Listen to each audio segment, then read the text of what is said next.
everybody, welcome to What the Flick, Taboo, Season 1, Episode 3, Ben, Alonso. After a sort of weirdly talky Episode 2, this one seems to be bringing back some slam-bamming. It also had some humor.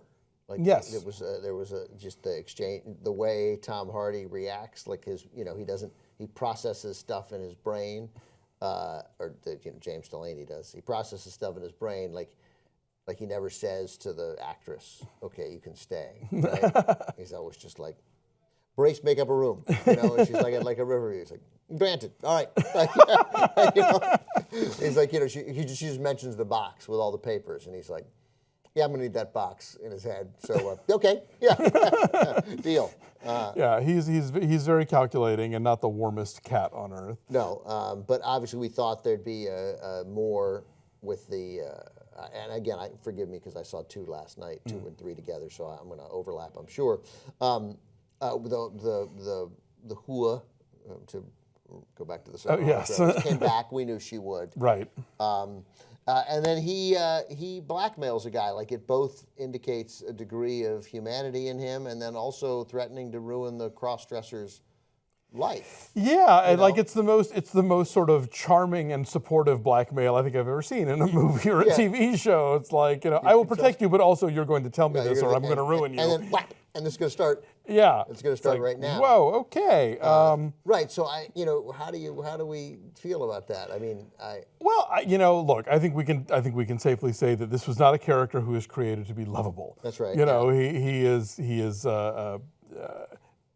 He is a classic anti-hero of this period of television. Yes. And so, yes, he is kind of awful, but at the same time, he's surrounded by much awfuler people, from the from the Prince Regent to the folks at the East India, And he looks after people who he thinks need looking after. I mean, he clearly does with Winter. Yes. Right? He's going to be into protecting her, and and to some extent, this guy, I didn't recognize that guy from the East India. Well, because he wasn't wearing the white powder on the face and the lady's wig at the time, so who could blame you? No, I'd have to go back and sort of say, oh, that guy, okay, but I sort of took their word for it. So that's also his degree. Twice saying in the script, "I'll protect you," sets up not being able to protect him, True. I mean, effort, he'll clearly, I'm sure, put the effort in to protect him, but that maybe when incredibly evil Jonathan Pryce finds out. That's also I want to mention, so I like Jonathan Pryce, so he's great. He's so great, but he's constantly setting these guys up. Like, he asks them questions that he knows the answer to. He already knows the answer. He knows they don't know, right? He just loves making people feel stupid. And also just fuck off. Yeah, it's just that constant sort of, I'm surrounded by incompetence kind of thing. It's a lot of fun to watch. That's not news. This is news. Now, walk me through this again with the actress. She married the father. Okay, she married the father. She's not a courtesan, but they set her up to go into the carriage so the Duke would put a move on her, so she would stab him, and that would give them an excuse to arrest her? That she would at least fight back. Yeah. Right? I mean, I don't think, now, whether they involved the Duke in that, or whether they just told the Duke, hey, she wants it, this will be great, I know you like her, I guess, right? I mean, it seemed extra conspiratorial. But yeah, I guess if this is all going on, it's too big a coincidence that she would happen to get picked up.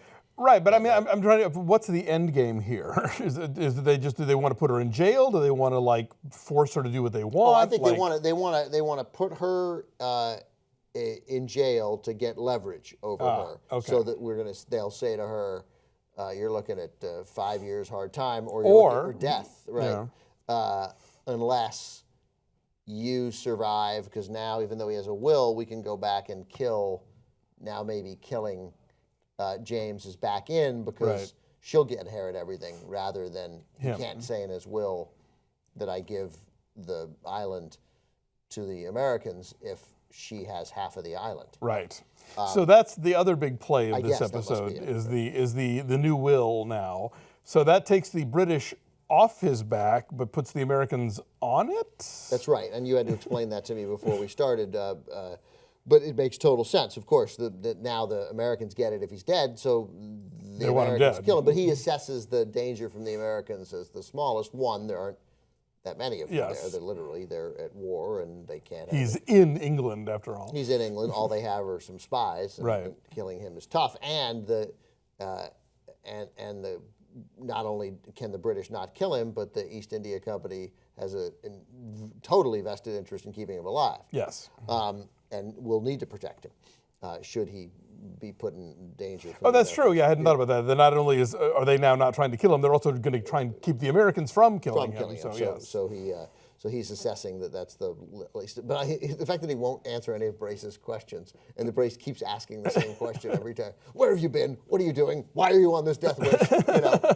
And he shares nothing with him at all. And then meanwhile, he begins a correspondence with the sister. Yep. That also allowed some effective time to lapse. Yes. Because he's sort of getting a crew together and getting his boat ready. I'm not sure for what.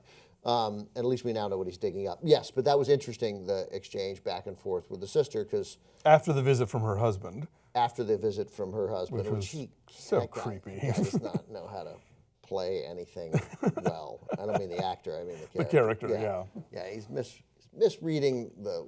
He's in over his head with this company, yes. He is in over his head with Tom Hardy, yeah. And then a strange in the church, that she straddles him and kisses him and then... Bye-bye. Yeah, I think that's a sort of, maybe that's a power play to show, like, look, I can get this close to you and not give in to this, and this is a part of my past now, and now you're sitting in church with a boner and I'm leaving. I don't know what that means, Right.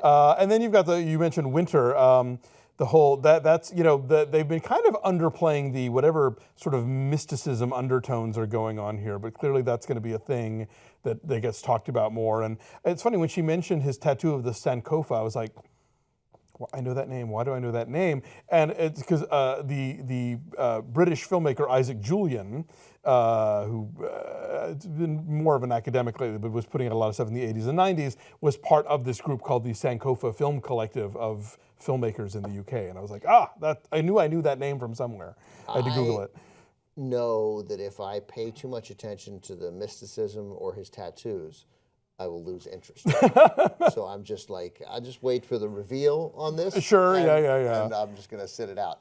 I guess at some point we're going to get more of a flashback of what happened on that slave ship. Yes, that's still in the hint stage, but I'm sure we'll get the full details there.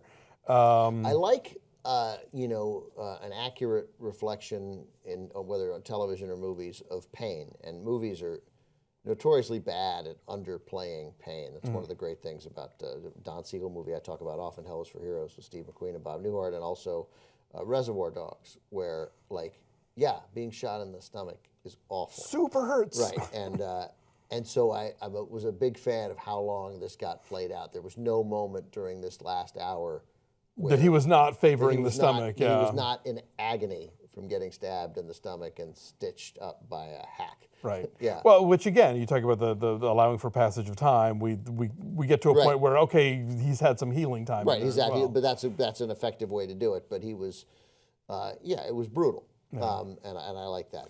That adds real authenticity. I have to do this in general, but this is so a show I have to turn the titles on for. Yeah, I do too. Yeah. Because Tom Hardy, as great as he is, he loves to talk like this. Yeah, I read somewhere that he hasn't recovered from pain. I like that because you watch, go back watch Rock and Roll. You can understand him. Yeah.